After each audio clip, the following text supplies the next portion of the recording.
হ্যাঁ হুম, বাংলাদেশ থেকে আছে স্বীকার কর নাইলে দয়া কোথায় থেকে এসছো? বাংলাদেশ থেকে এসেছি। বাংলাদেশ। তো এই কোন সময় আইছো তুমি?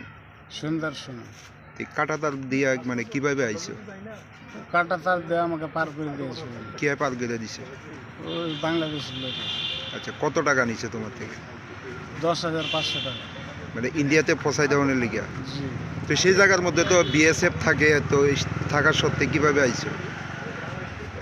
পার করে দিয়েছে যে আমি কাটাতারে নিচ দিয়ে আইছো নাকি দা? হ্যাঁ কাটা তারে তো বিএসএফ থাকার সত্ত্বেও তুমি আইতে পারছো, কোনো অসুবিধা হয়েছে না?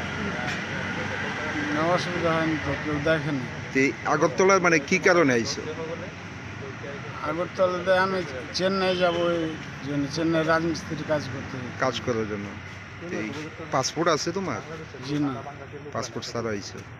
বাংলাদেশ কোন জায়গাতে বাড়ি? রাজশাহী গোদাগাড়ি পাই। নাম কি তোমার? হারুন। বয়স কত? বয়স 30 হবে।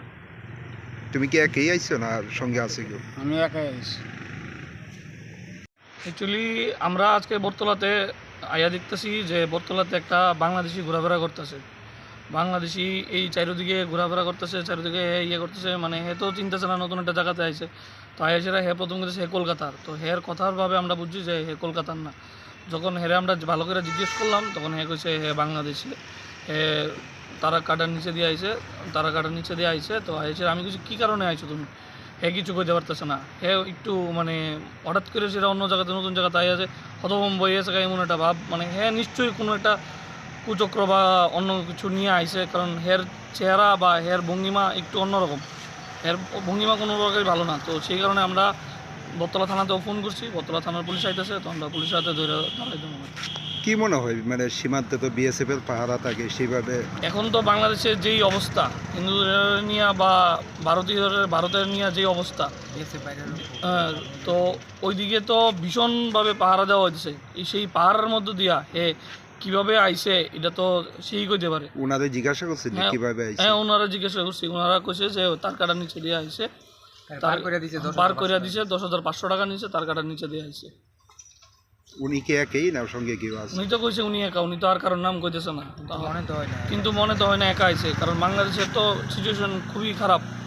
ভারত তারে বাংলাদেশ থেকে ভারতে পাঠাইছে, নিশ্চয়ই অন্য কোনো উদ্দেশ্যে পাঠানো হয়েছে, ভালো কোনো উদ্দেশ্যে পাঠানো হয় না। নিশ্চয়ই জানে যে ত্রিপুরাতে যে হোটেল টোটেলে থাকতে দিত না, আমরা সবাই ত্রিপুরা থেকে এটা সার্কুলার জারি করছে, এরপরও এ আইছে নিশ্চয়ই এর কোনো বদ উদ্দেশ্য ছাড়া বা ভালো উদ্দেশ্য ভালো থাকবে উদ্দেশ্যে। না। তো এইভাবে সীমান্তে বিএসএফ এর পাহারা থাকার সত্ত্বেও মানে বাংলাদেশিরা ইন্ডিয়াতে প্রবেশ করতেছে, কি মনে হয় মানে সীমান্তে কি মানে বিএসএফ এর কোনো গাফিলতি আছে? না, দেখুন, গাফিলতি নাই। গাফিলতি আর অগাফিলতির কথা আমরা কইতাম না।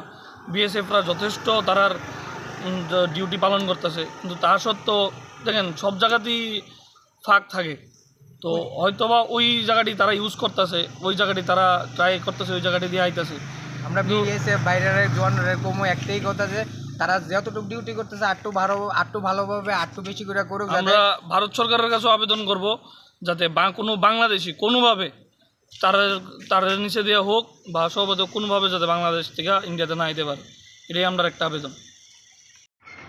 খবর ছিল একটা লোক, সন্দেহজনক লোক বটতলায় ঘোরাফেরা করছে। খবরটাকে আমরা আসলাম, আসার পর মাকে ডিটেন করা হয়েছে। ডিটেন করা জিজ্ঞাসা প্রাথমিক জিজ্ঞাসাবাদে উনি ওনার কোনো কাগজপত্র দেখাতে পারছেন না। আমরা তদন্ত করে দেখছি। উনি কিভাবে এসছে মানে আগরতলা বা কোন সীমান্ত দিয়ে এসছে জানা গেছে কিছু? এখন আমি ডিটেলস এতটা চিকিৎসা করতে পারিনি।